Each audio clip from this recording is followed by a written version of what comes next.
Memorial Day, a day that we pause to remember all of the men and women who laid down their lives in defense of this great nation. My name is Taylor Strong. I am the wife of Sergeant Charles Strong. On September 15, 2014, I woke up on a beautiful fall day, not knowing my world would be turned upside down that very afternoon. My husband was headed out on a final turnover mission with his team in Afghanistan, and thankfully he called me before he left. He was checking in to see how everything was going and just wanted to let me know that he loved me. I informed him that I was headed down to Wilmington for a pregnancy checkup. I was pregnant with our first daughter, Sophie, at the time. I am incredibly grateful that he took the time for that call and those last I love yous. I didn't know then that it would be the last time I spoke to Charles. Later that day, I was informed that Charles's life had come to an end during an attack that had occurred just an hour after we spoke. To say that I was in shock was an understatement. I woke up with plans of getting ready for a homecoming and decorating a nursery for a new baby girl, to that very same evening sitting at my dining room table planning a funeral for my husband with a casualty officer. You see, this is the reality of Memorial Day, and this is why we pause to remember. Our fallen service members are people with lives, families, hopes, dreams, and aspirations. They aren't just a picture and a name. Our loved ones are everything that they accomplished during this time that they were here and everything that they weren't afforded the opportunity to do. It is our duty as Americans to always remember that fact. I could continue to talk to you all about what life has been like for me following the death of Charles, but to be honest, I'd rather tell you more about the man that he was. I can honestly tell you, I have come to understand just how special of a human being Charles was. I have been given a very unique opportunity to hear stories about my husband, gather memories, and I've come to understand him in a very unique way. It's incredibly difficult to put someone into words when they were just as special as Charles was. He was an extraordinary human being. Charles was the true definition of a warrior. He was positively relentless in any and all pursuits that involved his Marine Corps career. And even though he obtained his dream of becoming a critical skills operator with the Marine Special Operations, his purpose within the Corps was deeper than any title or rank. I will never forget one evening Charles and I were sitting and chatting on our patio as we often did, and I turned to him and said, "Why do you do this? Why do you serve? What is your purpose?"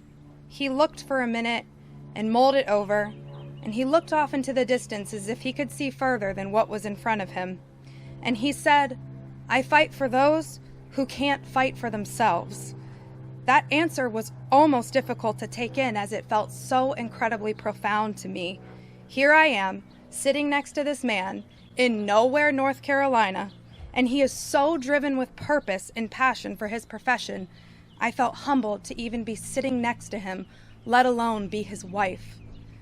I've come across the quote many times recently by G.K. Chesterton, which says, "The true soldier, and in this case, Marine, fights not because he hates what's in front of him, but because he loves what is behind him." That was truly the case for Charles. He was a warrior for peace. Charles, had an incredible spirit and would have given the shirt off of his back. He was loving, quick to forgive, and genuinely kind. He was willing to risk his life for others. It was ingrained in him as if it was a part of his very own DNA code. Outside of the Marine Corps, Charles had many talents, including making people laugh with his silly antics, working on motorcycles. He could take basically anything apart and put it back together. If anyone's seen Major Payne, the scene where he's hanging upside down in his closet, blindfolded, taking a rifle apart and putting it back together, yeah, that was Charles. Charles stood at about 6'2" and was roughly 220 pounds depending on the day or season. He was a big guy and more than certainly looked the part of a Special Operations Marine. In fact, his teammates joked that he was the poster boy for MARSOC. But to all of us, he was kind and a gentle soul, and he had the best laugh. It certainly had to be my favorite part about him. Just a few months before Charles was to leave on his deployment to Afghanistan, we found out we were expecting a baby, which was a complete surprise and shock to both of us. That surprise, who has become the greatest blessing of my life, is my sweet daughter Sophie. Charles was over the moon when he learned we were having a little girl. Unbeknownst to me, he had packed cigars in his sea bag in preparation to finding out the gender. He handed them out to his team that night and excitedly told everyone, "I'm having a girl. Her name is going to be Sophie," which I found out later, and it made me laugh because when his teammates told me, I was a little surprised because I was under the impression that we were keeping the name a secret. Charles was so excited about his baby girl. He spent time on that deployment online shopping and sending clothes home, hats, shoes, shirts, onesies. He was fully ready for his most important mission yet, to be a father to his little princess. It pains me that Charles never got the chance to meet his perfect little girl, who is his spitting image, but I have no doubt that he is watching over her and guiding her with his love and spirit. Sophie speaks about Charles as if she's met him, and I am grateful for that. She tells me that her daddy in heaven is always with us.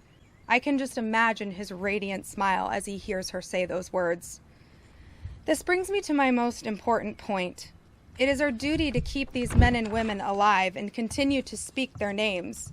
Adlai Stevenson once said, "Patriotism is not short outbursts of emotion, but the tranquil and steady dedication of a lifetime." I understand it can be uncomfortable, and indeed sometimes it is difficult to find the words, but we owe it to them. We must carry them with us. How do we do that, you ask? We speak their names, and often. We live out our days living a life that is worthy of their sacrifice. This is how we truly honor the lives that they have so selflessly given. We find purpose and meaning in each day and give gratitude for our time here. We love our people and hold them tight, remembering that our tomorrows are not promised. You see, eventually, all of us here will be dust in the wind, but it is our hope that others who will come after us will continue this day of remembrance, hopefully meeting here, together, joining to remember all of those who have come before us and sacrificed. I couldn't help but thinking this thought as I drove by the Fredericksburg National Cemetery, and the beautiful luminaria lit up the hillside to honor each and every soldier who lay to rest there. Service members from a distant war who have never been forgotten. We must remember them all. Each and every one of these men and women have their own story. They will not be forgotten as long as we are here and breathing, and teaching our children to continue this legacy is our duty. I'll leave you with a quote from John F. Kennedy. As we express our gratitude, we must never forget that the highest appreciation is not to utter the words, but to live by them. Thank you.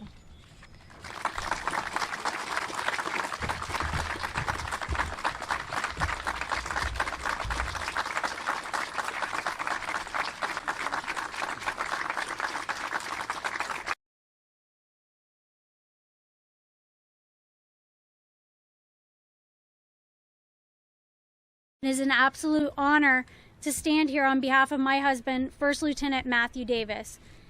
He didn't die overseas. He was killed defending us stateside. He was, he was killed by a drunk driver in a police chase. We would later come to find out that that drunk driver was his Marine, and he was trying to stop him from barreling through a parking lot full of other Marines and sailors who were just celebrating the Marine Corps birthday. As Taylor already mentioned, President John F. Kennedy once said, "As we express our gratitude, we must never forget that the highest appreciation is not to utter words, but to live by them."